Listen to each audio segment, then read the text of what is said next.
all you tidy tuba techs, trained trombone types, and what's my other one? Friendly French horn fanatics out there. Welcome to session 34. We're going to talk about diatonic clusters. And what's fun about diatonic clusters is they're very jazzy, very contemporary when you're packing a lot of notes against each other. But the trick is, how do you orchestrate a cluster so that everybody plays in tune and all that stuff? You divide the cluster up. So a cluster is basically spans no more than a 7th degree of the scale and holds all your fundamental notes, 3rd, your 7th, plus it contains your extended notes, your 9th, your 11th, your 13th. So let's take a look at the 1 chord in C, our favorite key. So here's a C major, 7th chord, and let's say we have, let's start at the major 7th. Let's make it easy here. 7, 5, 3, and the root. Okay? So let's say that we wanted to make this plus 11, a 9 plus, let's make it a C major 9 with a plus 11. Okay? So our 9th would be the D, but we don't want to expand any more than a 7th. So already here we have our 7th, right? Right here. So the 9th, let's get the 9th would be here, and the plus 11 would be this F sharp here. Okay? And that would be a good way to orchestrate those, right? Exactly how I have it. You would basically, what you would do is you would give one section. Typically this would be like for a big band when you have a lot of voices, but you could do it with a small group too. But here we have no more span of a 7th, and so we give one group the major 7th. Let's say we have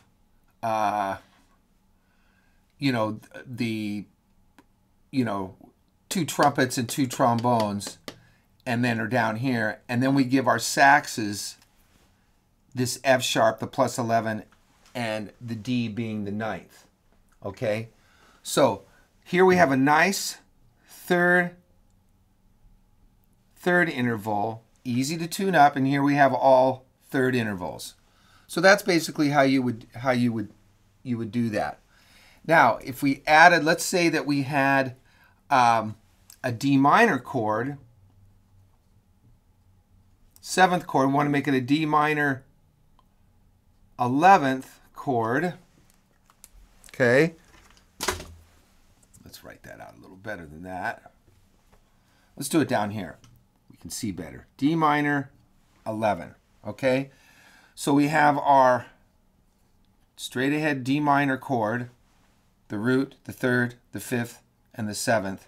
Let's write that in. 3, 5, 7. And we can't add our 9th up here or our 11th up here, because the idea is to keep it all contained within a 7th degree. So here would be our 9, and here would be our 11. Okay? Again, here's our 9, here's our 11, and we have a nice 3rd here, and here is all 3rds. Okay? Let's try a dominant chord. Let's try a G7 chord, okay? And let's start on the 3rd, okay? Bass player's got the root, right? So let's start on the 3rd. So let's say here's a B, D, F, okay? And we want that to be a G13. Here, I'll erase that again. And we want this to be a G13 chord, okay? So there's our 9, okay? So here we have the 3rd. The root is down here. We're not going to play the root. But here's the 3rd, the 5th, the 7th, and the 9th. Now we still have the 11th and the 13th. So the 11th is going to go right here, and there's the 13. Okay? This is the 11th, which is C, and 13, which is E. And there you go. So what you would do is you would give one group the voicing of the G9 from the 3rd, 5, 7, 9, and then the other group would play, the other section would play the 11th. And when you hear this play, it would play in thirds, the 11th and the 13th. And when you hear this as a section, everybody playing together, it's a really nice, tight, you know, modern, contemporary sound, which is fabulous. Now, what you can do, what I like to do, because a lot of times I'm only working with 2 horns. So what I'll do is, you know, the band is playing this, and the horn section is playing the upper extensions in thirds, you know. So the band's playing a D minor, and then the horns are playing. Nice. I do that a lot when I'm, you know, when I'm ending a tune with a nice fermata, and everybody's like holding a nice chord. One is really a nice voicing I like is, so let's say we have a B flat 7, and let's start on the 3rd. Okay, so there's your 3rd, your 5th, your flat 7, and your 9th. And we want to make this a, what was I going to do? I was going to make it a plus 11, 13. So plus B flat, this would be, oh, these things don't make it. So B flat 9 plus 11. So here's my plus 11 is here, and my 13. So basically you'd write it like this. So here's my plus 11, and here's my 13 plus 11, 13. Here's my 3rd, my 5th, my flat 7, and my 9. And oh, there's the egg timer. Didn't want to. There it is. Anyway, so nothing like a red egg timer. Anyway, so again, we've got those nice thirds over there. Now, another thing you can do is you can have fourths. So like on this D minor chord, let's say we do like this. Let's say one group is playing this, and then we could have is playing the 7th. Here we are, D minor, 11th again. 7th, 3rd, root. The other group can be playing an A and an E. So here's your 9 and here's your 5th. So these guys are playing fourths over here. Here, this is a kind of more of an open voice, almost like a drop 1, right? And so the cluster will play the C here and the E, which is over here on this side. So you can have fourths as well. Like if we were to drop this F right here, okay? And then we would have the F over here, this group. So now they're playing in fourths.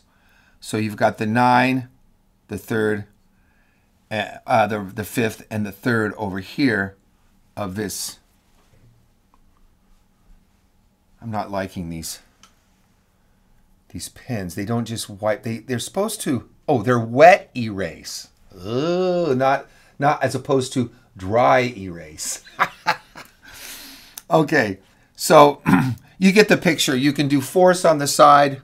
If you open up your voicing, it allows you to voice fourths over here. And that sort of thing. And I love clusters.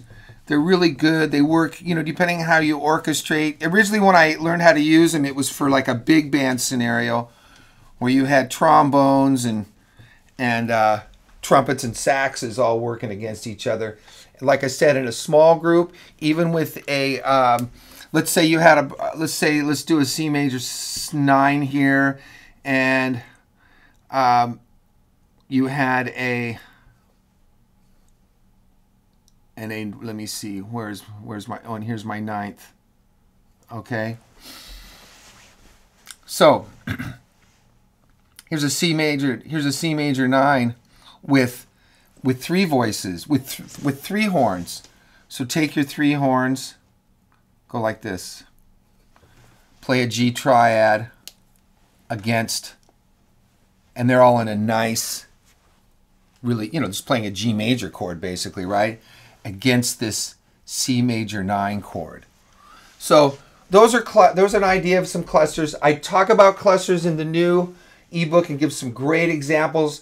I talk about clusters in a minor key, you know, minor flat, a 2 minor the 2 chord in a minor has a flat 5 and a +5, so I talk about clusters with that. The 5 chord in minor, and also thanks to everyone who's ordered the new ebook with the video scores volume 1, and to get those, shoot me an email, fred@fredstickleymusic.com. I love hearing from everybody, and check it out. I think you'll find the video scores are really cool, and I think they're pretty popular with people that are purchasing those. So anyway, talk to you soon, and till the next time, thanks for stopping by.